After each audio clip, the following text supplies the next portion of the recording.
నమో వెంకటేశాయ. జై హో పత్రిజీ.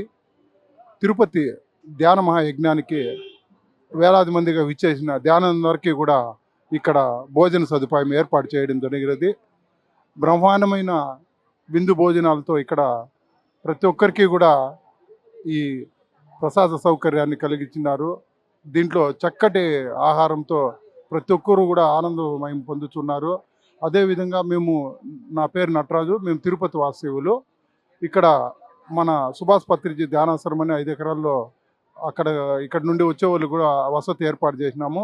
అదేవిధంగా ఇక్కడికి 2 కిలోమీటర్లో తెలుగు తల్లి వృద్ధాశ్రమాన్ని మేము నిర్వహిస్తున్నాం. ఆ వృద్ధాశ్రమంలో ఇప్పటికీ మన ధ్యానులు వివిధ ప్రాంతాల్లో వచ్చేవారందరికీ కూడా ఇక్కడ వసతి ఏర్పాటు చేసినాము.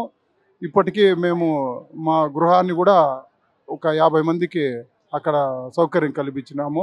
ఈ కార్యక్రమాన్ని ఇంత దిగ్విజయంగా జరుగుతుందంటే ఆ పత్రిజీ ఆశయాలే. ఆయన ఆశయాల్లో మేమందరం పాల్గొంటున్నామంటే ఇది మాకు చాలా సంతోషమైన విషయంగా భావిస్తున్నాం.